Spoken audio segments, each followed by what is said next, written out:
Good afternoon, everyone.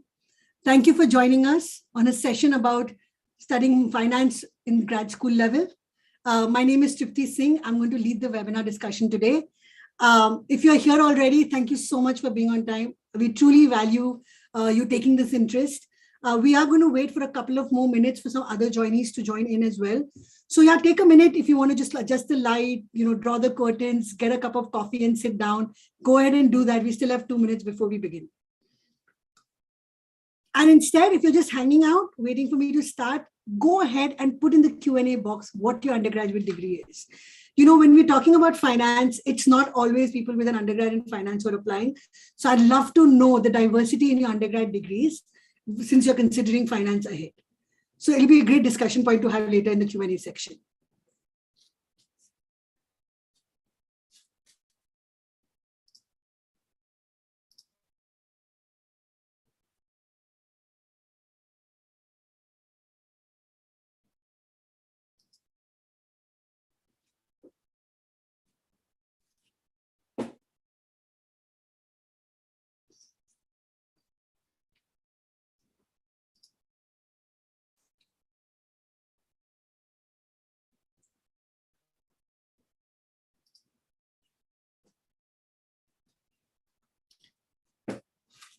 Just going to wait for another minute and then we'll start. Feel free to share with me, even questions that you may have. Put it in the chat box right away, in the Q&A box right away, and we'll get to them when we come to the Q&A section of the webinar. But if you just want to just share with me what you're studying right now or what your graduating degree was, that would be fantastic. Hi Shambhavi, welcome. Hi Vaishali, welcome. We're just going to wait for a few more seconds now, and then we'll start. Just waiting for some more people who are a little late, 2-3 minutes, not too bad, but just waiting for some of those people to join in as well so they don't miss the discussion. The discussion will be available on YouTube after the webinar on our YouTube channel, on the Red Pen YouTube channel. And you can also find details of the same on our website, the redpen.in. Our blogs, our videos, everything's up there.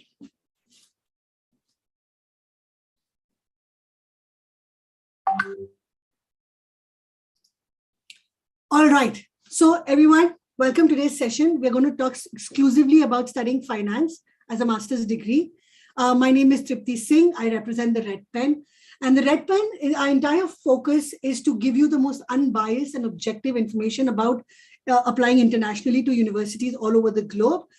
In the last 17 years that I have been working with students, I have found that finance has always been an extremely popular area for undergrad students to consider. In fact, finance is one of those areas where applicants sometimes have 3 years, 4 years, 5 years work experience as well. So it's an extremely competitive subject area, and which is why I'm going to take the next few minutes to break it down for you to help you identify your goals when it comes to finance, studying finance, that is. Now, when we think about finance, we have to understand that there are multiple options available. You're not just restricted to MS Finance, all right? There are generalized degrees which allow you to experience the space of finance, specifically if you're coming from a non-finance background, or if you've done a BBA or a BCom with a specialization in finance, but you feel like that hasn't been enough to help you identify which area within finance you would like to make an impact in, then you can go ahead and consider one of the generalized Masters of Finance degrees, right? But if you're somebody who studied finance in the undergrad years and kind of knows that, I truly want to get into asset management, or I'm someone who's looking at fintech as my future, then instead of doing general finance degrees, you might actually want to look at a specialized Master of Finance degrees. Now, these specialized Masters of Finance degree, when I look at the most popular countries to study finance in, which is Singapore, the UK, some parts of Europe, Canada, the United States, I find that the programs are not too many in number. It's not like you'll get a list of 25 programs just for global finance. So, when you're looking at your general finance, you may instead see it as a concentration. So you may want to pick that program just because it has a concentration in something that is your area of interest. The general Master of Finance degrees are more popular. They are more available, right? But if you look at this list, as it goes down, it gets more specific. It gets more specific to the exact skills you wish to develop in your profile. Now, if you're somebody who has work experience, you know the skills you want to develop. You know the area within finance, in the world of finance, that you want to create an impact with. But if you're a fresh graduate, you've just started thinking about finance, you haven't really explored it deeper, look into what are your goals for yourself after a graduate degree first. Work backward, right? If my goal is to work in investment banking, then financial engineering may not be the right choice for you. So you want to make sure that you have identified a goal. And of course, your goals will change when you go to grad school. You know, you might have, so you are definitely going to have newer experiences and you might end up changing your mind, which is absolutely okay. But to begin with right now, to just apply for a general finance degree without exploring the other options and eliminating the options which may be too specialized, too niche, too much in one funnel area for you is very important. Only then would you consider a MS General Finance degree, especially if you already have an undergrad in finance. If you're coming from an engineering background, you want to understand the finance space, then the MS Finance degree general is for you. Because that will expose you to all the different realms of finance that you need to understand to then get work experience in. All right, so I hope I've been able to explain that difference to you. If there are any further questions about this, go ahead and put it in the Q&A box and we can come to it towards the end of the webinar. Now, among the applicants, yes, Ananya, go ahead and put your question in the Q&A box. Now, among our applicant pool, we find the most amount of interest in these 4 areas of finance: Masters of General Finance, Masters of Science in Quantitative Finance, MS in Financial Engineering, and MS in Financial Economics, right? I've actually gotten, my research team and I've actually put the exact modules down for you and the roles that these universities say that, the applicants from a graduate from their program, these are the kind of roles that they are eventually going to get in that economy, right? Or in other economies. So take a look at this slide and, take a screenshot if you wish to, because some of this goes into that research I was just talking to you about. Understanding what are the skills in the realm of finance that I wish to build in my profile as a future financier, all right? And then the prerequisites is something that you really need to look into your transcripts with, right? For example, if you are a BCom and you're looking at financial engineering, and which means that you have to do all of these prerequisites. And of course, there might be some more. The more competitive the university, the more prerequisites there may be. But assuming you say, okay, fine, I have to do all of these 7, 8, whatever, then you have to plan for it now. Especially if you're looking at a 2023 intake, then that means from now until August 23, you have to make sure that you finish these prerequisite modules, even though you're a BCom student and none of them will be covered under BCom, 3rd year, right? So you want to make sure that you do that, all right? And then, of course, if you are an engineering student and you're looking at general finance, and you've never studied financial marketing or management and finance, those are the modules that you may want to have to build into your profile. Some of them are mandatory, right? So you have to do a certification level of those. Coursera, edX, whatever online MOOC that you would wish to do it from, as long as it's a certification. It's not just an audit. Now, most finance programs are offered by business schools, which is why they are open to GMAT. And since most business schools now also accept the GRE or GMAT, Masters of Financial Engineering, actually, because it has a very strong engineering ethos to its teaching, it's very technical in nature. They will look at the GRE predominantly.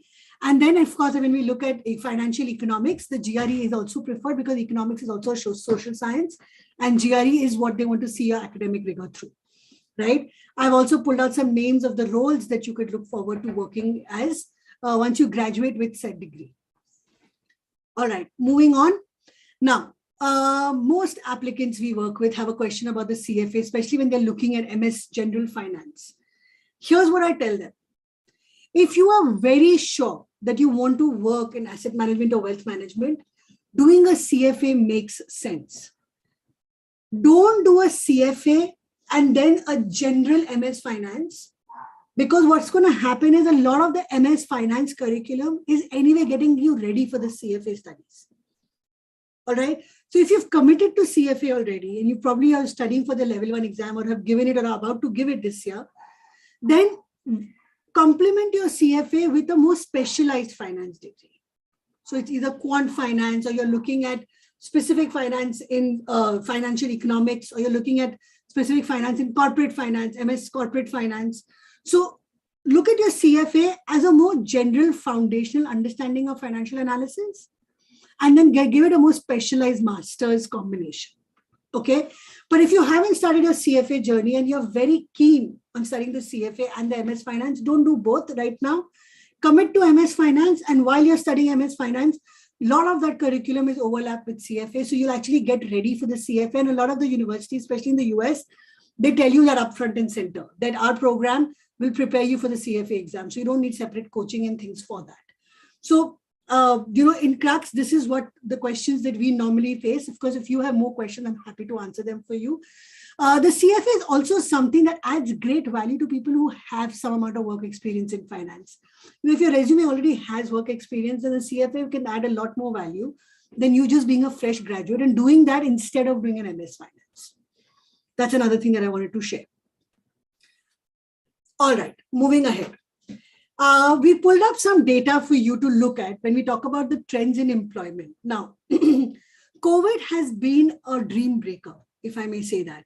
Pre-COVID, there were applicants talking to us about, will I get jobs? Will I get to stay back?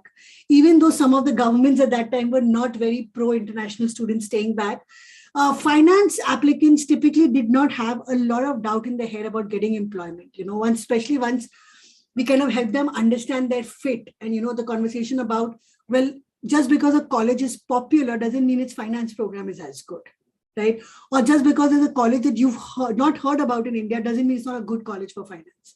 So those are, the right fit combinations and the right fit universities that we talk about to applicants. There wouldn't be too many doubts in their head about getting employment. They'd get into this process very confidently saying, oh, you know what, I know I'm going to do well out of this university. Whether it's London School of Economics or Arizona State University, it's going to be a great fit for me. And I'm going to go ahead and get a job because I'll do well. I'll get a strong GPA, strong networking. The COVID years have been hard. There have been a lot of questions. Economies are pretty much down everywhere, right? Which is why it was important for me to pull out this data and let everybody know that, look, there are people employing in finance. There are still job opportunities here, right? As a fresh graduate, your pay scale will obviously be less than somebody who's worked, then gone to grad school, and now again looking at the same job opportunity as you, because you already have work that they're coming into grad school with, and that accounts for something, all right? But it doesn't mean the jobs are not there.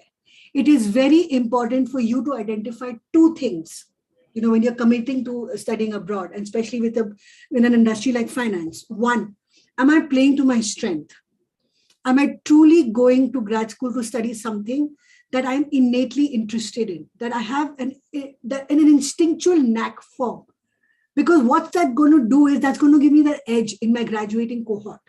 And I'm going to graduate probably top 1-2% of my graduating class, which opens the doors for interviews for me, right?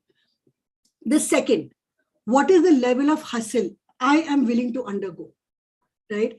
If you are going to apply to only finance programs in leading financial cities, Shanghai, Tokyo, New York, Japan, London, Paris, which are the financial hubs, right? And they're all typically universities that are more competitive because everybody's applying for those jobs there. Then what you're going to do is you're going to end up reducing your chances of getting really solid admits from other universities that may not be in these cities, but have very strong programs in finance. So you've got to be realistic with your college list.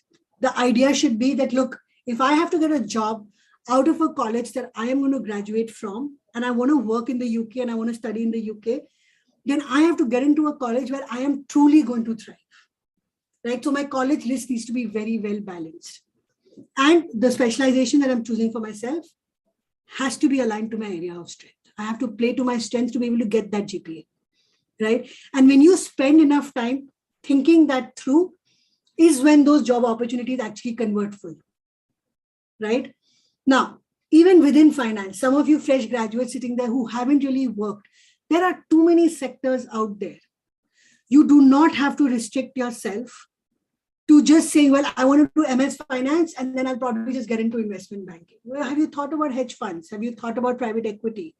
Do you know what private equity is? And if you don't, then maybe going abroad to study immediately after your BCom or BBA or BTech is not the smartest idea. Maybe you need to work in the finance space for a year or so, understand what are the different roles, what are the different opportunities, what are some of the roles that align with who I am as a person, because that's important too. You don't want to be in mergers and acquisitions if you're somebody who doesn't really like to travel and go to different client sites, because maybe that's a very important requirement of the job. Maybe you don't want to be in investment banking if you're not somebody who's very good at selling and pitching. You're just somebody who'd rather work with Excel sheets, right? So you want to make sure that you know what it means when you're saying I'm committing to this sector, or for the next few years, this is the kind of work that I want to do. Go experience it, spend time on the floor. So you're able to gauge for yourself whether you're the person who you are and whether your strengths together align with this goal that you have identified for yourself, right? And there are no wrong answers therefore, right? Very often applicants I work with, they come and tell me, well, I want to go immediately after I graduate, otherwise there'll be a gap in my resume. No, but you're working. Just because you're taking 1 year after you've graduated your undergrad to spend time on the field, to understand the space and what your place is in that space, it's not gap.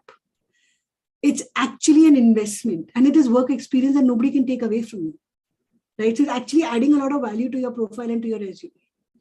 So bear that in mind. Canada specifically is also quite popular for finance, and there are very few really, really stellar business schools in finance worth considering, but each one of them is really renowned for the finance programs that they run, right? So you want to make sure that you also take this into consideration.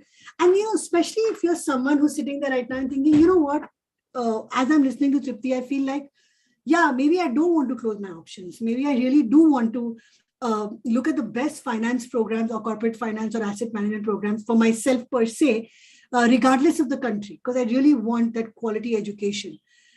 And in which case, whether it's a Canadian school or a British school or an American school, it doesn't really matter, right? The idea is that I'm going to a fantastic business school to study an amazing program in finance. And that's going to be my subject area of specialty. That's what I'm going to be an expert for there, from whichever country I graduate. So I think that becomes, another thought that I want to leave each one of you with, that spend time thinking about, what does it mean for you when you're saying, I want to be location specific, or, what does it mean for you when you say that I just want to apply to only dream colleges? That those are not the criteria that really goes into making a more strategic decision towards choosing MS Finance or specialized finance programs. You want to make sure that you've considered all those parameters before you make those kind of decisions. All right, any questions about employment trends, etc.? Welcome to put them in the box, Q&A box. Now, some of you did join us for some of the earlier webinars where I spoke in details about the components of your application going forth. If you've missed that webinar, it's there on our YouTube channel. I have talked about each one of these components in details. Today, I'm not going to talk about all of them. I am going to spend some time talking to you about your interviews. Business schools, I've inherently always had interviews. All right. Most often they would interview MBA candidates. Very rarely prior to 2018, 2019 would they interview master's candidates. But because of the number of programs now that that business schools have started offering, right, the trend to interview grad students who are applying for masters has also become popular. And COVID actually kind of did that in for them, because COVID became this year where they were getting GRE waiver requests and GMAT waiver requests, and they were getting unprecedented number of applications from people with WorkX and without WorkX. So, some people hadn't given final exams in college and they were still applying, based on really solid recommendations and things. So it became very imperative to have this one checkpoint in place for more of a vetting thing. So, interviews are going to happen, and, interviews are something that you need to prep for and be ready for. And every school may not ask you for it. And one school may not ask all the candidates for an interview. They might shortlist some candidates to decide whether we should admit or waitlist, basically. So, an interview is something that you want to make sure that you're ready for. But the one thing that I do want to spend time talking to you about is your statement of purpose, right? Now, statement of purpose, like it's called in the United States, and it's called a personal statement in Britain, and it's called a personal statement in Canada, and in Europe, and in Singapore, and in Australia.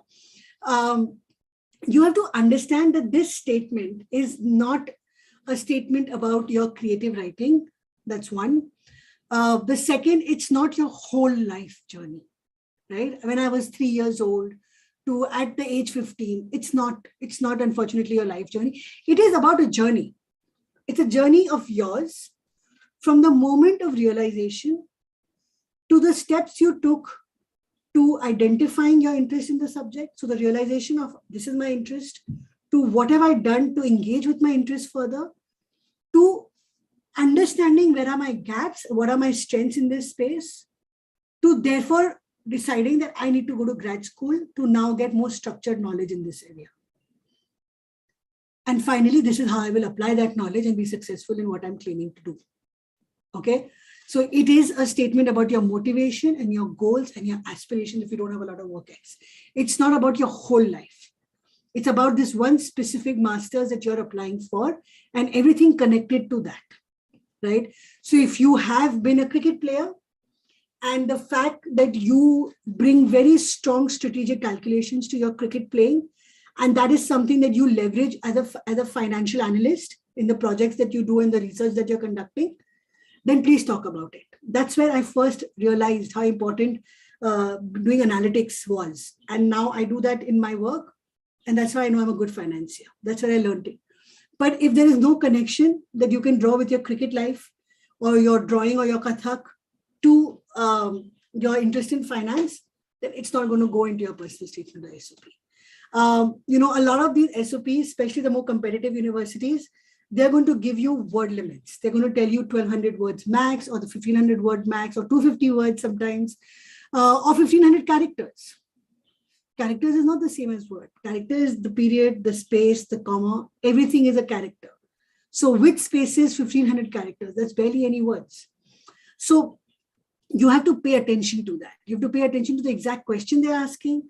You have to pay attention to the exact format and the requirements that they have. Double space, single space, no more than one page, 10 size font, 11 size font. And if there are no specifications, the rule of the thumb is 10 to 11 size font, Arial or Times New Roman. So one page SOP, max 1,200 words. So between 1,000 to 1,200 is a good number. But honestly, in my personal experience, I've noticed if you are submitting a really concise and to the point and impactful statement of purpose, which is 850 word worth, it's you rather not fill in the other 400 or whatever words with filler content, but submit instead a really crisp 3/4 page versus a whole page just because you want to fill in the word count, right? And I couldn't emphasize that enough.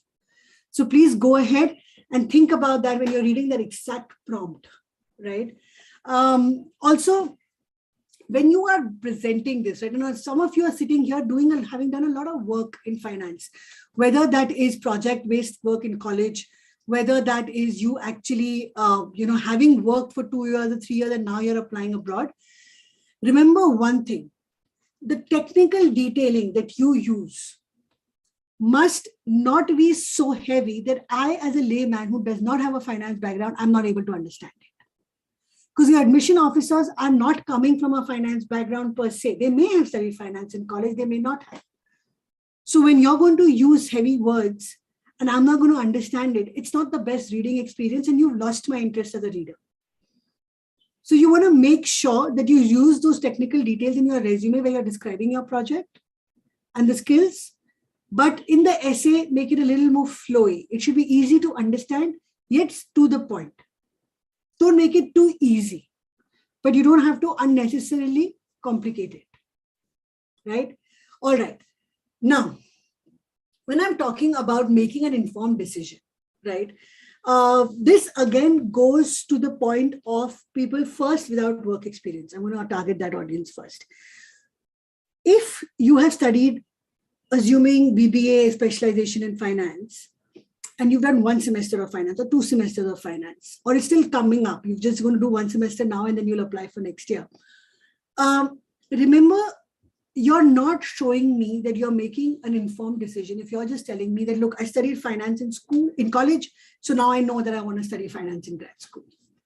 Unless you've gotten out there and you have engaged with your subject further, you're not showing me that you're making an informed choice here, right? That you have eliminated other options and you have in fact done enough research to be able to claim that this program offered by your university is a perfect fit for my goals, right? And that has to come through in your essay. Solid research, connection with the program and your goals, connection with the curriculum and your goals, connection with the faculty and your goals. That all of that research is very, very critical. I couldn't emphasize it more. For applicants with work experience, when you are talking about an informed decision, right? Suppose you're working in an investment bank and you're like, okay, now I'm going to do a degree in quantitative finance to now get into the equity markets. You have to be able to explain that. You have to be able to show that, you know, the projects that you worked with and the gaps in your knowledge, or the fact that you've reached a glass ceiling.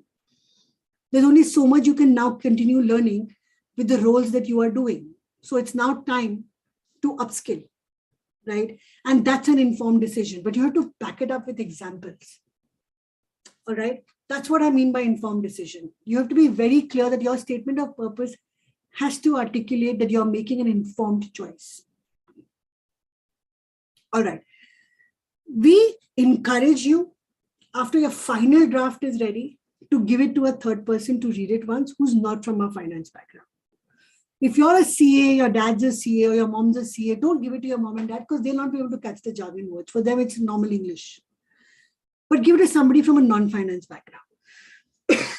You know, typically when we work with applicants at the Red Pen, and a content specialist is assigned to an applicant, and the content specialist has worked very closely with the applicant on building a narrative and identifying elements of the story that really work well in that SOP. Once that essay is in a really good place, they will give it to another content specialist who has no idea about this applicant to do a quick review. That's because that content specialist has to be able to identify for this applicant that, hey, the story doesn't flow well. You've lost me in pockets. I don't know why you jumped from here to here. Right? And those are very good insights that a third reader can bring. You know, typically, if you go to your parents or to your masi and your kaka and uncles and aunts and brothers and sisters, their immediate response might be, hey, it doesn't really tell me a lot about who you are as a person, or it doesn't talk to me about your grade 5 swimming championship or the grade 12 MUN that you won, Model United Nations debating that you won. But that's okay. That's okay because you know that your statement of purpose is not about your whole life. It's about just the elements of your life that align with this area of interest of yours, which is MS Finance or Quant Finance or whatever. All right. So don't get stressed about that level of feedback. Okay. What you want to really focus on is bringing alive those elements, which is why anything before first year of college has no place in your statement of purpose or your personal statement. You were young. You know, of course, you had other ideas and dreams. And you may be following the exact dream. I wanted to be a share broker since I was 12 years old, and maybe now you're 22 and you still want to be a share broker. But as a reader, and I have reading so many essays through the day in the application season time, do you really think I'm going to spend the time that you're going to take 3 pages to actually finally get to what your actual interest and motivation is? Think about it. So your story has to start from the here and now. It must start from the here and now. And then once you use that strategy on your essay, you'll realize that you have no place for your past, which is fantastic. It's fantastic. And honestly, if you are somebody who has had the privilege of representing the country since you've been in college or even before, you were a grade 6 international level hockey player or whatever, put it in the resume. Because chances are that if you were an international level hockey player or swimmer for India, then at least you're doing it now as a hobby or recreationally. You wouldn't have just quit it completely, right?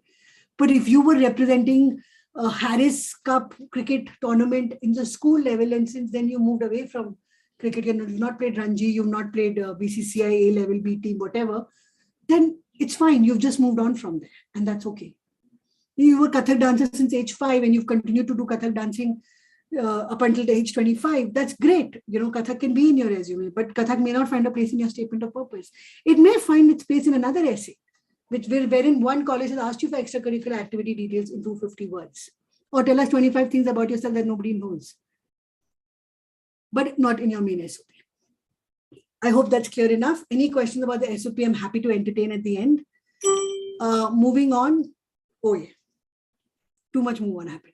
Okay, here is where I have highlighted for you a good versus a bad essay. All right, I'm going to give you 30 seconds to read it, because once you read it, then you'll understand the difference.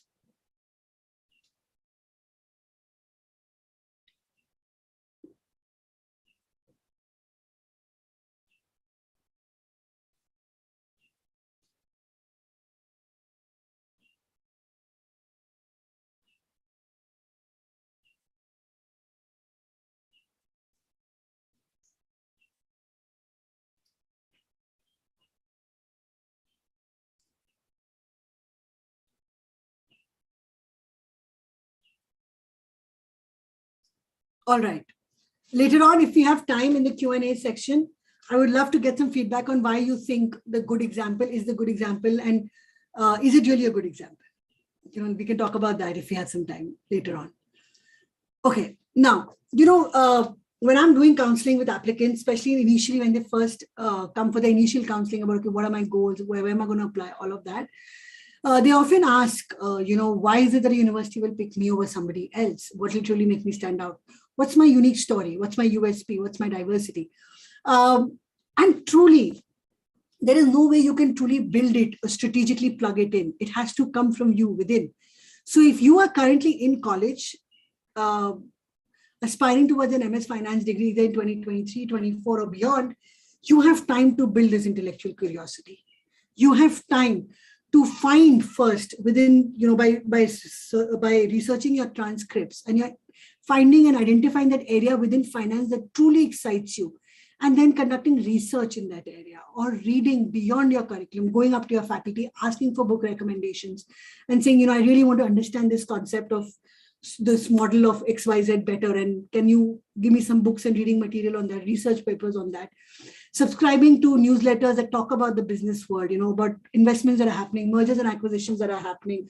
Mahindra launched a new car. What does that mean for the old model? A lot of these financial reports that are available out there. Making sure you're subscribing to the Financial Times, the Economic Times, the New York Times. You're staying on top of all the information that is there in the finance world, right? To identify what are the pieces of articles that I like to read and which are the ones that seem so boring I don't want to read them. That's the area that you want to work on for yourself. Right? Engaging in projects. Now, these projects could be microfinance projects with like an underprivileged community member of yours. It could be a project that you're doing your own investments in the share market and you're working on a portfolio for that. These projects could be anything that is finance related. That showcases to me as a layman that you're not just claiming to have an interest in finance by studying finance in college. You're doing it in the real world outside of your curriculum. And that shows me your intention and your motivation to study finance at my university. All right. And of course, working is very, very critical. Right. Now, even people who have work experience and are considering applying for masters in finance or financial economics or whichever one of those other specializations, it doesn't mean that, well, I'm working, so I'm already doing it. That's not your X factor. Are you truly going above and beyond the asks of your work to engage and understand finance better? Ask yourself that, because that's the person who's getting into the more competitive finance program versus you. You're doing everything that's expected of you. What are you doing above and beyond? Right? That's the question you need to ask yourself when it comes to your subject. And then when we talk about internships, the summer is important, part-time projects are important, but even if you don't get internships, don't spend the summertime just hanging out and watching Netflix. You want to make sure you're doing research or readings or projects or trying to even fail at a project if that's what it ends up being, but at least you tried. And those trying comes up with great content for your essays, right? But using online courses to build a knowledge to be able to understand a research paper that you were trying to read, but you couldn't figure out what some of those theories were. And so you went and you studied those theories and now you understand the paper. That's the X factor, the intellectual curiosity that you need to showcase. Very, very critical, right? All right. And that brings me to the schools we recommend. Now, we've all heard of the most popular schools in the world. And by schools, I mean college, university. I'm using it interchangeably. All the popular grad schools in the world that offer finance degrees, right? And some of you will realize that, oh, I thought they offered a master's in finance. Actually, they offer MBA finance concentration. So yes, that is true. Not all the universities you've heard about, which are the best business schools in the world, offer finance as a master's, which means you need to really research the country that you're looking at to find the program that can be considered the most leading finance programs in that economy. Okay, and I've put some names here for you, which are above and beyond the regular names, right? MIT, of course, it has a finance program. Vanderbilt, one of the best finance programs in the United States, barely any admit rate. But WashU in St. Louis is fantastic. UT Austin is fantastic, very, very competitive. When you're looking at London, people want to go to London Business School or London School of Economics, or they want to study financial economics at Oxford. But then the UK has Manchester, which is a fantastic business school, and then the Bayes School of Business at City University, which are fantastic business schools to consider. Europe has some really good programs. INSEAD runs it, HEC Paris runs it, but then have you looked at ESSEC in Frankfurt? Because these are fantastic programs to consider, amazing business schools. As with Canada, beyond University of Toronto, there exists some few business schools in Canada that are really worth considering, and the two names here are two of those. So your research will really have to be strong. And the good thing is that you started early enough. So, right now is the time to really build that strong research Excel sheet, if I can say that, and put all your names in there, and then start finding more information about each university and eliminate the ones that don't offer the curriculum that you like. And then what you're left with are the programs that will truly excite you, regardless of whether they're dream, target, or safety. All right. So I am going to take questions now. Rishabh is asking if UT Austin accepts 3 years of bachelor's degree. Rishabh, great question.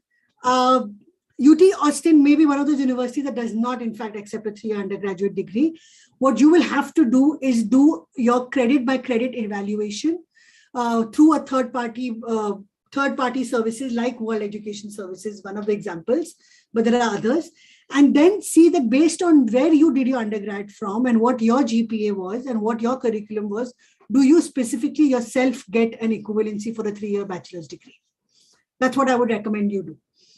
Someone asked about insights about finance in Australia. Yeah, I'm really glad you asked me that because Australia is another fantastic place to study finance for 2 reasons. One, some of the leading business schools in the world are in finance, Melbourne, Sydney, University of Melbourne, University of Sydney, but also because Australia gives you a 2-year extension on the visa of your student visa, and those 2 years are enough for you to get a permanent residency. And last I checked, finance was one of the fields that was on top of the point table, because in the US, for the Australian visa PR purpose, you need points. So finance is one of those fields where they're looking for more applicants, more people to settle into Australia for. So you would actually get more points. Of course, check that chart, and it's there on the internet, easily available for free. But which is why finance in Australia is a great idea. University of Melbourne, there definitely needs to be there on your list. It's a fantastic place to study finance. University of Sydney as well. University of Technology Sydney is also a fantastic place to study finance. Okay, so if a school does need a 4-year bachelor's degree and you only have a 3-year, first thing you need to do is get a World Education Services evaluation done. Some universities in India, based on their curriculum, based on the NAAC accreditation, based on the rigor in their curriculum, and based on your specific GPA, will tell you whether you are 3-year equivalent to a 4-year degree or not, whether your 3-year degree is equivalent to a 4-year degree or not. If your equivalency comes through, you don't need to do anything. If your equivalency doesn't come through, then you need to do a 1-year either PG diploma, which is AICTE approved, or you can do an MCOM Part 1 by a NAAC accredited A or A+ institution. All right. Now, there are certain universities, especially in the US, like University of Southern California, that doesn't take the World Education Service report also. They do a case-by-case thing. Unless you have work experience, they're pretty much going to tell you that you do not qualify as a 3-year. So the idea would be then get a master's and then apply the following year. But if you have more questions about that, get in touch with us. You can book a free consult with us and we can talk about it in detail specifically for your case.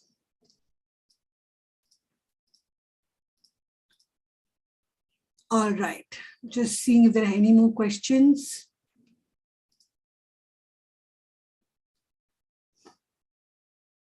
Aishwarya, you've been here since the beginning. Would you like to ask a question? I can allow you to unmute yourself and ask.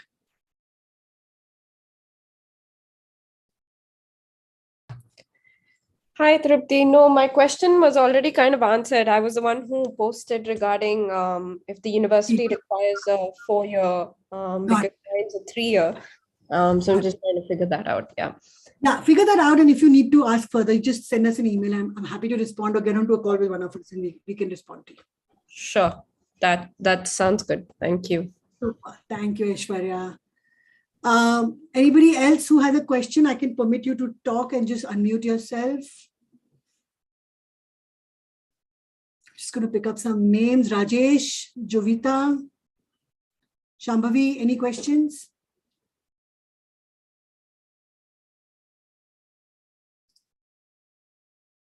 Yes, Rajesh. Hi. Yeah, hi. Since Pratham is out of town, I'm just attending on his behalf.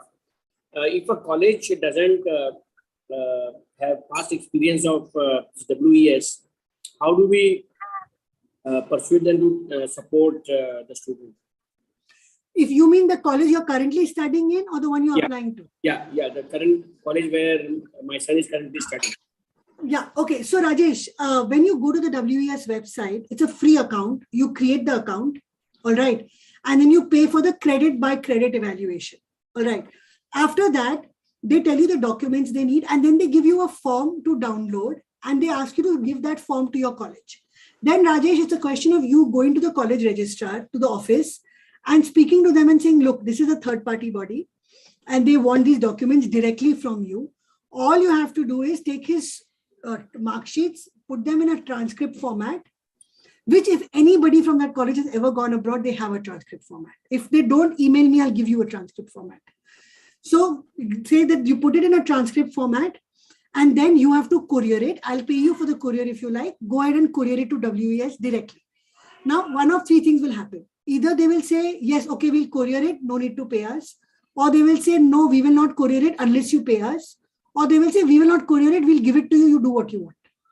Okay, in which case, when the registrar gives you the transcripts, the official transcript with the stamp and the signature of the principal, original, put it in a white envelope, seal the envelope, ask the registrar to stamp on the seal, sign across the seal, so it's official, confidential.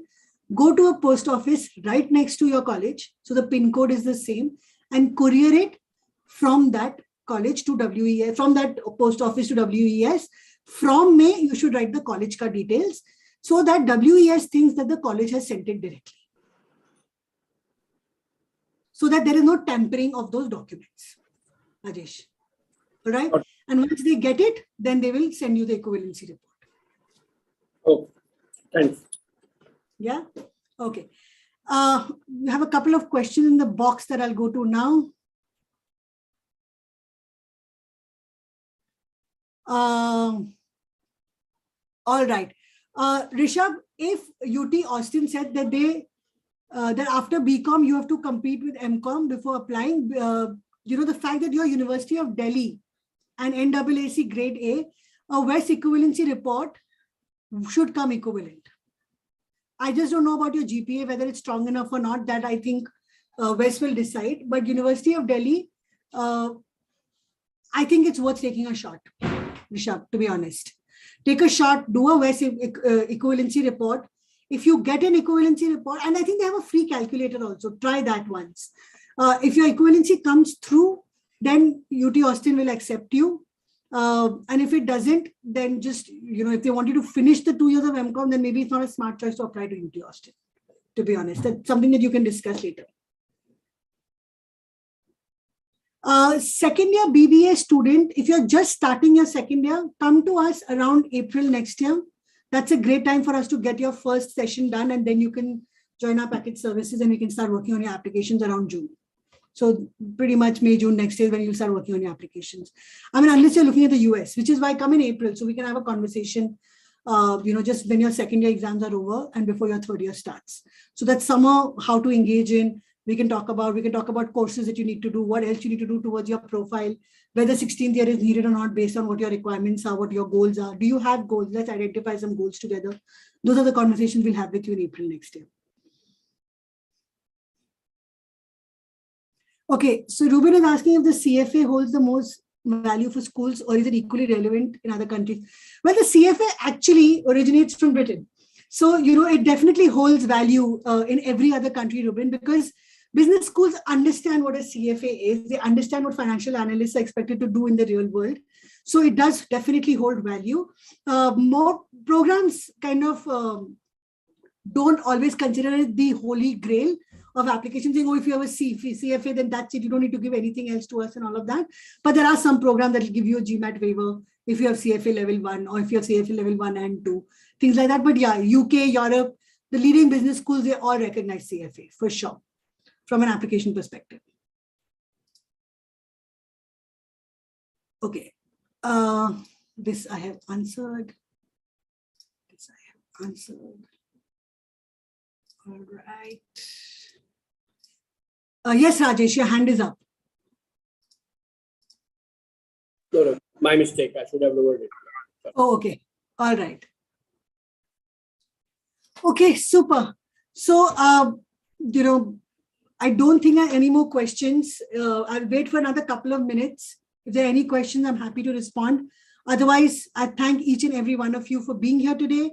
It was truly a pleasure talking about finance because finance is such an exciting field. Finance is a young field. Every year there are so many youth wanting to invest their time and professionally grow in the realm of finance. And it's always exciting for me. We're doing this for 16 years and I always get excited when I'm working with finance enthusiasts. Just believe in yourself, do the hard work, the admits will come regardless. Be authentic in your journey. We are doing our next webinar next Saturday. It's called Journey to College, where there will be successful applicants from last year's cycle who've gotten amazing admits and they're here to share their story through a panel discussion. So go ahead, register for that. Please come for that webinar. You'll get to ask your questions directly to the applicants and they'll share their advice with you as well. If there are any questions for me, please send me an email on team.pg. I'll be happy to respond to any one of you who have a question specific to your profile. That's it from my end. I'm still here for a minute if anybody wants a question or the others can just log off if they like.